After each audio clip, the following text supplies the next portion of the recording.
할렐루야, 반갑습니다. 오늘도 우리에게 주어진 이 하루를 세상의 그 어떤 것이 아닌 오직 하나님의 말씀으로 살아내시고 그렇게 하늘의 능력으로 승리하시는 저와 여러분의 오늘 이 하루가 되시기를 축복합니다. 오늘은 디도서 3장의 1절로 8절을 중심으로 나누도록 하겠는데요. 제가 먼저 1절과 2절을 읽어드리도록 하겠습니다.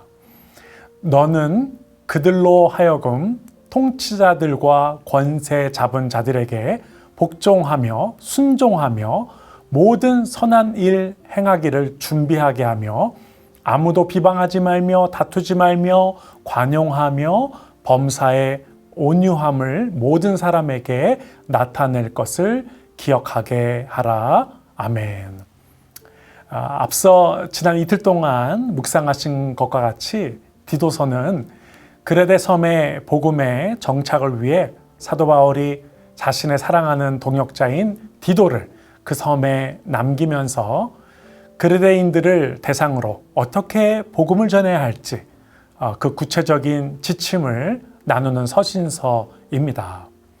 따라서 당시 그레데인들이 어떤 사람들이었을지 그것을 아는 것이 디도서를 이해하는 데 중요할 것 같은데요. 디도서 1장 12절을 우리가 보게 되면 이런 내용이 있지 않습니까? 그레데인 중에 어떤 선지자가 말하되 그레데인들은 항상 거짓말장이며 악한 짐승이며 배만 위하는 게으름뱅이라 하니 라는 기록이 있죠. 이 기록을 짐작해 볼 때 그레데인들은 친밀한 관계를 맺고 복음을 전하기에는 결코 쉽지 않은 사람들이었겠구나라는 짐작을 하게 되는 것이죠. 저희가 앞서 읽은 디도서 3장 1절에 나오는 그레데인들은 권세자들에게 복종하기를 싫어하고 선한 일 하기에는 관심이 적고 서로 비방하고 다투는 일이 잦았고 그렇게 관용과 온유함으로 서로를 대하는 그러한 문화적 가치를 그들의 안에서 찾기가 매우 어려웠던 그런 공동체였음을 우리는 짐작할 수 있는 것이죠. 이러한 그레데인들에게 복음을 전하는 것이 사실 큰 부담이었을 텐데요. 오늘 디도서 3장에서 사도 바울은 복음을 전하는 자리에서 한 걸음 더 나아가 복음으로 그들의 삶이 변화되는 데까지 도전해야 한다라고 우리 디도에게 한 단계 더 높은 차원의 사명을 요청하고 있는 것을 봅니다. 그래서 그런지 사도 바울은 오늘 본문의 3절로 7절에 이렇게 디도를 격려하고 있는데요.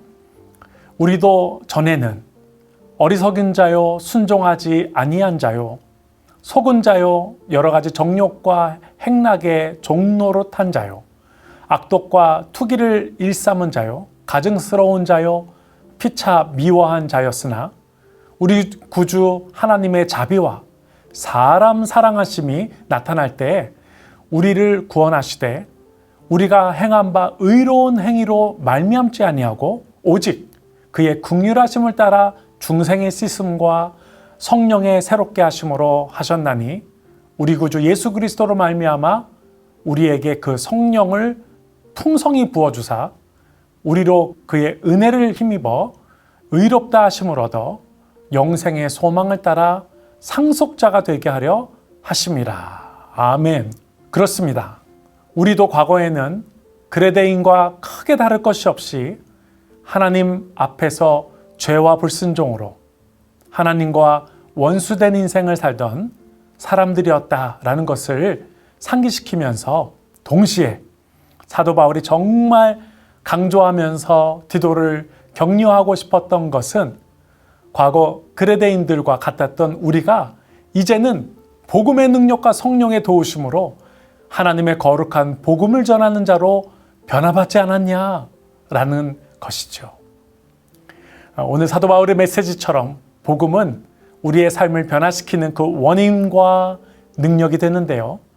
야고보서에서는 예수를 영접한 후에 변화된 삶의 행위가 나타나지 않는다면 그 믿음은 죽은 믿음이다 라고까지 말하고 있죠.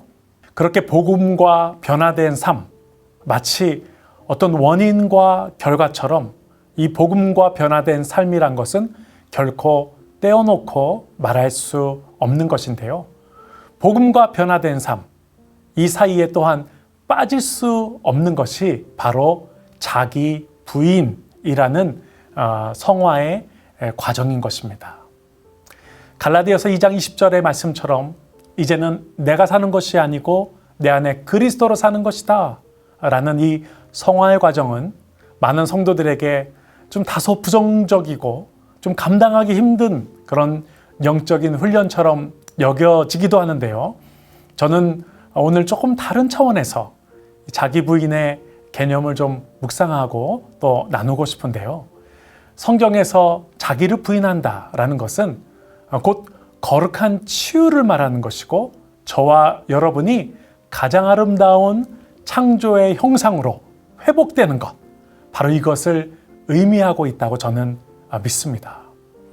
갈라디아서 5장을 보게 되면 하나님께서 우리에게 맺어주시는 그 성령의 열매, 곧 사랑, 희락, 화평, 오래 참음, 자비, 양선, 충성, 온유, 절제 같은 이렇게 귀한 것들은 한 번도 이런 것들은 하지 말라고 금지한 적도 없고 그런 법도 없다고 말씀하시죠.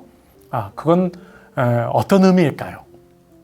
자기 부인을 통해 우리 안에서 끊어내야 할 것들은 이런 좋은 것들이 아니라 바로 갈라디아서 5장 19절부터 나오는 음행, 더러움, 방탕, 우상숭배, 원수 맺는 것, 다툼, 시기, 분노, 분열, 질투와 같은 우리 안에 온갖 더러운 마음과 생각, 그런 습관들이기 때문에 성경에서의 자기 부인은 우리의 내면을 보혈과 말씀으로 씻어내고 치유하는 작업이다라는 것이죠.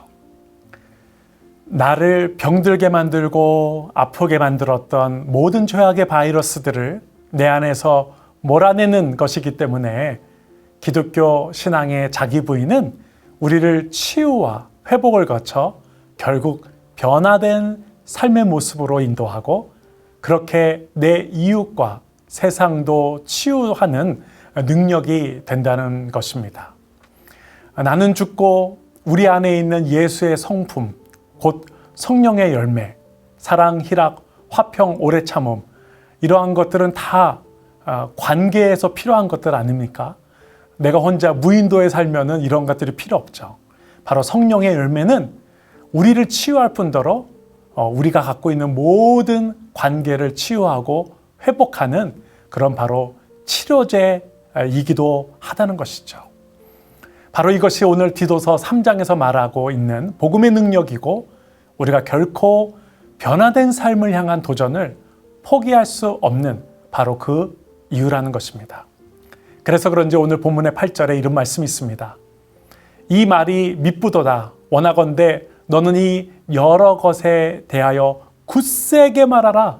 이는 하나님을 믿는 자들로 하여금 조심하여 선한 일을 힘쓰게 하려 함이라.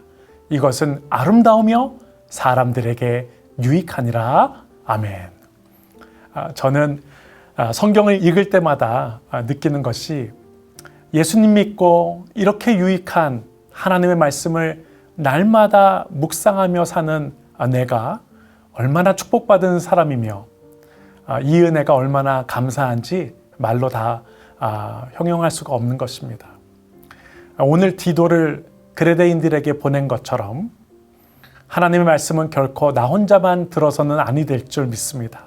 반드시 널리 선포되어야 하는 말씀이고 이 복음의 말씀만이 나와 가정과 사회와 세상을 온전하게 치유할 수 있는 유일한 치료제라는 것, 오늘 우리가 믿어야 되고 오늘도 이 말씀을 마음에 품고 나를 부인함으로 어제보다 더 아름다운 하나님의 사람으로 회복과 치유를 경험하고 그 감격으로 내 이웃을 이 복음의 세계로 초대하시는 그런 복된 이 하루가 되시기를 예수님의 이름으로 축원드립니다.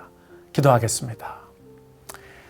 하나님, 오늘 우리에게 복음을 주시고 이 복음의 능력 허락하여 주셔서 우리가 회복되어지고 치유될 뿐더러 우리 안에 있는 예수 그리스도의 성품과 이 성령의 열매를 통해서 나와 더불어 살아가는 모든 이웃과 세상을 치유하는 능력으로 우리를 사용하셔 주심에 감사를 드립니다. 오늘도 이 복음의 하루를 살아낼 수 있도록 인도하시고 오늘도 이 복음을 우리의 심령에 감격으로 받아들이는 그런 복된 하루 승리할 수 있도록 인도하여 주시옵소서. 감사 올려드릴 때 예수 그리스도의 이름으로 기도합니다. 아멘.